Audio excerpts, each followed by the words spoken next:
ఈరోజు రామాయణంలో మనకి తెలియని ఒక విషయాన్ని తెలుసుకుందామండి. చివరికి దశరథ మహారాజు మరణిస్తాడు. భరతుడు మహారాణి కైకేయి కుమారుడు, శ్రీరాముని సోదరుడు.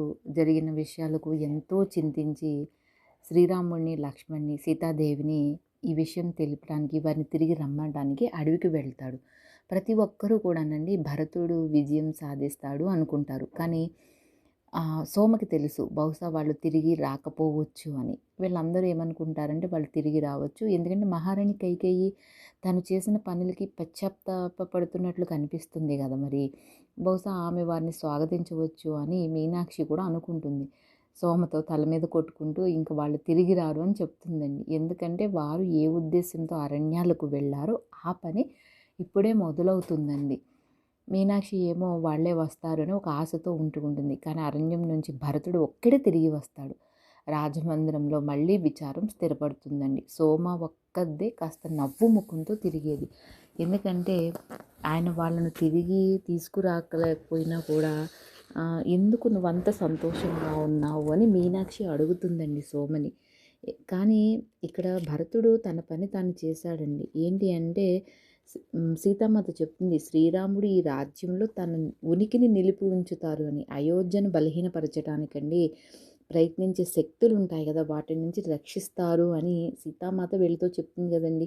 మరి ఈ విషయాలన్నీ నీకు గుర్తు లేదా? ఇప్పుడే కదా జరిగింది అంటుందండి. అది ఎలా జరిగిందంటే ఆయన సింహాసనంపై కూర్చోవటానికి తన పాదుకులని పంపించాడు కదండి శ్రీరామచంద్రుడు. ఇక్కడ మాత ఉనికిలాగానే ఒక జ్వాల ఎలా అయితే ఉందో శ్రీరాముడి యొక్క ఉనికి కూడా పాదుకల రూపంలో ఉందన్నమాట.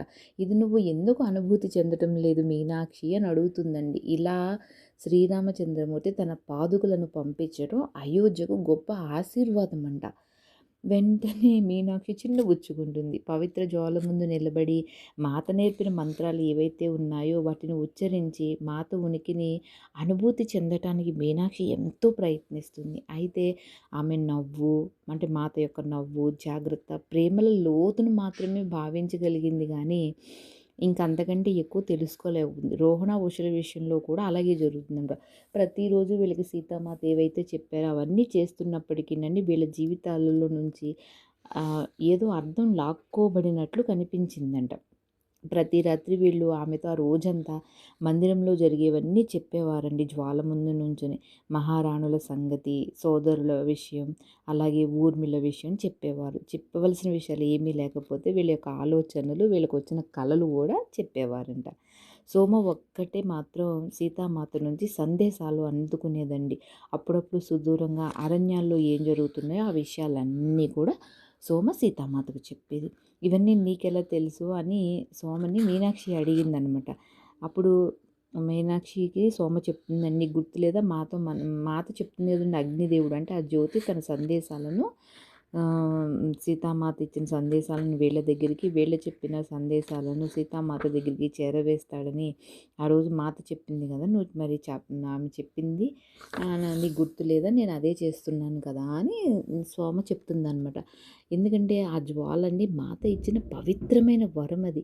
దూరం అనేది ఎవరం కూడా పట్టించుకోవాల్సిన అవసరం లేదనమాట. ఆమె మనందరికీ కూడా ఆ సందేశాలన్నీ పంపుతూనే ఉంది. కానీ ఎప్పుడైతే శాంతమైన మనస్సుతో వినతా ఉంటామో అప్పుడే వాటిని వింటామన్నమాట. అందుకే మీనాక్షిని ఏం చెప్తుందంటే మీనాక్షి యొక్క మనస్సును శాంతిపరిస్తే సీతామాత చెప్పే సందేశాలు వినడం నువ్వు నేర్చుకోలేదు ఇంకా మీనాక్షి అని చెప్తుందండి. నిజంగా ఏ సందేశాలు ఎప్పుడూ కూడా మీనాక్షి అందుకోలేదండి. సోమ కథలు చెప్తుందో లేదా ఏదైనా అద్భుతం ద్వారా ఆమె మాత నుంచి ప్రత్యక్షంగా సందేశాలు తీసుకుంటుందో వీళ్ళకి ఎవ్వరికీ తెలియదనమాట. అది పట్టించుకోవాల్సిన విషయం కూడా కాదండి. ఎందుకంటే రోహణ, ఉష, మీనాక్షి మాత ప్రయాణం యొక్క ఈ కథల కోసం ఆత్రంగా ఎదురు చూసేవాళ్ళండి. వీళ్ళు వాటిని నమ్మేవాళ్ళు. ఏంటండి సోమ ఏం చెప్తే అవన్నీ కూడా. ఒకనొక రోజు మాత వెళ్ళిన 3 సంవత్సరాలకండి రోహణ ఆ పవిత్ర జ్వాల వద్ద కూర్చుని ఏడుస్తూ ఉంటుంది. ఎందుకంటే తన సోదరి మిథిలలో తీవ్ర అనారోగ్యంతో ఉంటుందనే కబురు తనకు వస్తుందనమాట. మీనాక్షి ఎంతగానో ఓదార్చడానికి ప్రయత్నిస్తుందండి రోహన్ని. కానీ ఆమె బాధని ఎవ్వరూ తీర్చలేకపోతున్నారు. వీళ్ళేం చేస్తారు చెప్పండి? వీళ్ళ విధి వీళ్ళ చేతుల్లో లేదు కదా! విధులకు తిరిగి వెళ్ళే విషయం కూడా వీళ్ళు సొంతంగా నిర్ణయించుకోలేరు. అందువల్ల ఈ విషయం ఆమెకు వివరిస్తూ ఉండగా సోమొస్తుందండి. ఆమె ఈ విషయాన్ని అర్థం చేసుకొని ఏం చేస్తుందంటే, మహారాణి కౌసల్యతో మాట్లాడే ఏర్పాటు చేస్తే రోహణం విధులకు తిరిగి వెళ్ళడానికి వాళ్ళు ఒప్పుకుంటారంట. వీళ్ళందరూ ఒక కుటుంబంలాగా మారిపోయారు వీళ్ళ నలుగురును. మరి కానీ రోహణ యొక్క సోదరి విదేశాల్లో ఉండి అక్కడికి వెళ్ళవలసి రావడం వీళ్ళ బృందంలో ఒక వెలితినే ఏర్పరుచుతుంది. నిజానికి మీనాక్షి కూడా వెళ్ళాలనిపించిందన్న విషయాన్ని ఒప్పుకోవడానికి సాహసం సరిపోలేదన్నమాట. అనేక రాత్రుళ్ళు మీనాక్షికి వాళ్ళ యొక్క రాజప్రసాదానికి తిరిగి వెళ్దాం అనిపించేదండి అయోధ్యకు. కానీ సీతామాత లేకుండా జనక మహారాజేమో వనవాసంలో ఉండగా అక్కడ ఇదివరకట్లా ఉండదు అని తెలిసి గతాన్ని తిరిగి సృష్టించలేరు కాబట్టి అది ముగిసిపోయింది. గతం గతా కదండి. అందువల్ల ఇక ఆ రోజుల కోసమే నేను ఎదురు చూస్తూ ఉంటాను. నేను వెళ్ళలేను అని మీనాక్షి ఉండిపోతుందండి. వెళ్ళిందేంటి, రోహణ వెళ్ళిన 2 సంవత్సరాలకు ఉష కూడా వెళ్తుంది. ఆమె మిథిల్లోని ప్రశాంతత, ఉల్లాసాల కోసం మాత్రం కాదండి, దేవలోకాల్లోని ప్రశాంతత కోసం వెళ్ళింది. అక్కడికి వెళ్ళాక ఆమె అనారోగ్యానికి గురై హఠాత్తుగా అక్కడ మరణిస్తుందనమాట. ఇంకా సోమను, మీనాక్షి మాత్రమే మాత ఇచ్చిన పవిత్ర జ్వాలను, మాత ఉనికి నిలిపి ఉంచడానికి మిగులుతారు. ఆ తర్వాత కొద్ది కాలానికి సోమ యొక్క ఆరోగ్యం కూడా ఎంతో క్షీణించిపోతుందండి. తన కంటి చూపు తగ్గిపోతుంది. కానీ అది ఎవరికీ చెప్పే సాహసం మీనాక్షి చెయ్యదనమాట. చివరికి సోమ కూడా చెప్పదండి. ఎందుకంటే సోమ మీనాక్షి పట్ల అధిక శ్రద్ధ తీసుకోవాల్సిన భారాన్ని ఎక్కడ మోసుకుంటుందో అని చెప్పదు. నన్ను నేను చూసుకోగలదునులే అని అనుకుంటుందండి మీనాక్షి. ఒకరోజు ఉదయం సో మీనాక్షి పవిత్ర జ్వాల దగ్గర మంత్రం చదవటం కోసం సూర్యోదయానికి ముందే లేచినప్పుడండి తన గది నుంచి బయటకు వస్తూ ఉండగా కాలు జారి పడిపోతుంది. అతి కష్టం మీద ఆ జ్వాల వరకు వెళ్తుందండి. అక్కడ తనకంటే ముందు సోమ ఉంటుందన్నమాట. ఉదయం పూట అది మీనాక్షి పని కావటంతో ఇదేంటి సోమ వచ్చి చేస్తుంది అని చాలా ఆశ్చర్యంగా సోమ వైపు చూస్తుందండి. ఎందుకంటే ఆమె సాయంత్రాలు రాత్రులు మాత్రమే ఆ పని చూసేది. నువ్విక్కడ ఉన్నావేంటి అని సోమని అడుగుతుందండి మీనాక్షి. నీకు బాగోలేదని అనిపించింది, నేను అందుకే వచ్చాను అని సోమ చెప్తుందండి. వీళ్ళిద్దరు అక్కడ నిలబడి మంత్రాలు చదువుతారు. ఆ తర్వాత మీనాక్షిని తన గది వైపుకు వెళ్ళడానికి తిరుగుతుంది.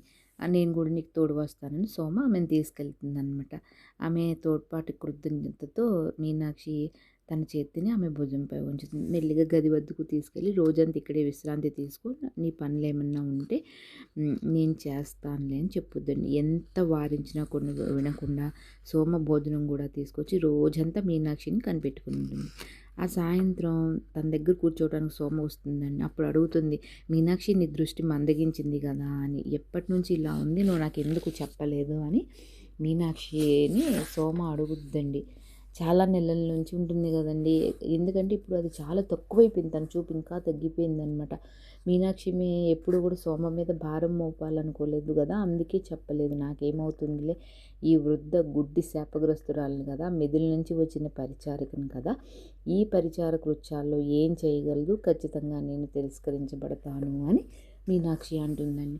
సోమ చెప్తుందండి, అసలు మీనాక్షి నువ్వు ఏం మాట్లాడుతున్నావు, అసలు నువ్వు శాపం గురించి ఎందుకు మాట్లాడుతున్నావు అని చాలా పదునుగా అడుగుతుందండి. మాత ఒకసారితో చెప్పింది కదా, నువ్వు దానివి కాదు, నువ్వు శాపగ్రస్తురాలు కూడా కాదు అని. అయినా సరే ఎందుకు నువ్వు ఇవన్నీ నమ్మకుండా అలాంటి మాటలు మాట్లాడుతున్నావు అని. ఎందుకంటే మీనాక్షికి ఇచ్చిన శాపం అని గొప్ప ఆశీర్వాదంగా అయ్యింది, కానీ అది ఎందుకు గుర్తించట్లేదు అని అడుగుతుందనమాట. మీనాక్షి ఒక్కసారి సోమ వైపు చూస్తుందండి. ఈ మాటలు ఒకసారి సీతామాత కూడా మీనాక్షితో పలుకుతుంది. నువ్వు మాట్లాడుతుంటే నాతో మాతే మాట్లాడినట్టుంది అని కూడా చెప్తుందనమాట. సరే నేను ఒక పరిష్కారం కనుక్కుంటాను అని సోమ బదులిస్తుందండి. మాత ఎప్పుడు కూడానండి ప్రతి సమస్యకు ఒక పరిష్కారం ఉంటుందని చెప్పేది. అలాగే దీనికి కూడా ఉంటుంది అని అంటుందన్నమాట. చాలా రోజుల తర్వాత సోమ ఒక మందుతో మీనాక్షి వద్దకు వచ్చి మీనాక్షి కళ్ళల్లో వేసి ప్రతి కొన్ని గంటలకు నువ్వు దీన్ని వేసుకోవాలని చెప్తుంది. నీకు ఈ మందు ఎవరు ఇచ్చారు అని ఎంతో అనుమానంగా మీనాక్షి అడుగుతుందండి. నాకు సీతామాతే ఇచ్చింది అని చెప్తుంది. అవును ఏంటి, ఆమె కళలోకి వచ్చి ఈ మొక్క ఎక్కడ దొరికే చోటు చెప్తుందన్నమాట. దానికోసం సోమ వెళ్ళి వెతికి తీసుకొచ్చి మాత ఏం చెప్పిందో ఎలా చెప్పిందో అవన్నీ కూడా చేసి నీకు ఇస్తున్నాను. ఇలా కొన్ని రోజులు నీ కళ్ళు శక్తి సంతరించుకుంటాయి. నువ్వు ఇలా మందు వేసుకో అని చెప్తుందండి. మిగిలిన పరిచారకులతో నువ్వు అనారోగ్యంగా ఉన్నావని కోలుకోవటానికి ఒక వారం పడుతుందని చెప్పాను నేను. అప్పటికి నువ్వు ఎలా ఉంటావో చూద్దాంలే అని చెప్తుందండి. కానీ ఆ జ్వాల విషయంలో నీకెవరు సహాయం చేస్తారు అంటే నాకే ఎవరు కూడా సహాయం అవసరం లేదు అని సోమ చెప్తుంది. ఎందుకంటే నిజం ఏమిటంటే అసలు ఆ జ్వాలకి ఏ మంత్రాలు అవసరం లేదు. వీళ్ళందరూ మాతతో బంధాన్ని అనుభూతి చెందడం కోసమే అలా చేసిందండి. మాత ఇచ్చ ద్వారా ఆ జ్వాల వెలగాలి అంటే వెలుగుతుందండి. ఆమె తిరిగి వచ్చే వరకు ఆమె ఇచ్చ ద్వారానే అది నిలిచి ఉంటుంది కాబట్టి. అయితే వీళ్ళు మంత్రాలను కొనసాగించాలి కదా ఆమె సూచనల వల్ల. ఆ మాట జవదాటిన వెంటనే ఈ రాజ్యానికి అరిష్టం పట్టుకుంటుందని వీళ్ళ భయం అనమాట. ఒక వారంలో మీనాక్షి యొక్క చూపు గణనీయంగా పెరుగుతుందండి. సాధారణ విధులు చేసుకోవడానికి అనువుగా మెరుగైపోతుంది. అనేక వారాల అనంతరం తన కంటి చూపు పూర్తిగా రాకపోయినా కూడా తన విధులన్నీ నిర్వర్తించగలిగేటంతగా మెరుగుపడుతుంది. అప్పుడే సోమ మీనాక్షి దగ్గరికి వచ్చి సూర్యోదయానికి ముందే మీనాక్షిని ఒక చోటుకు తీసుకెళ్తానని చెప్తుందండి. అది ఎక్కడికో మాత్రం చెప్పదనమాట. ఈ రహస్యం ఎందుకు అని అడుగుతుంది. ఆశ్చర్యపరచడం కోసం నీ హృదయానికి ఉల్లాసం చేకూర్చే ఒక విషయంలే అదని సోమ మీనాక్షితో చెప్తుందండి. అది ఏంటి అనేది రేపు తెలుసుకుందామండి. Thank you for watching. Like చేయండి, షేర్ చేయండి, మీ విలువైన అభిప్రాయాలన్నీ కూడా తెలియచేయండి.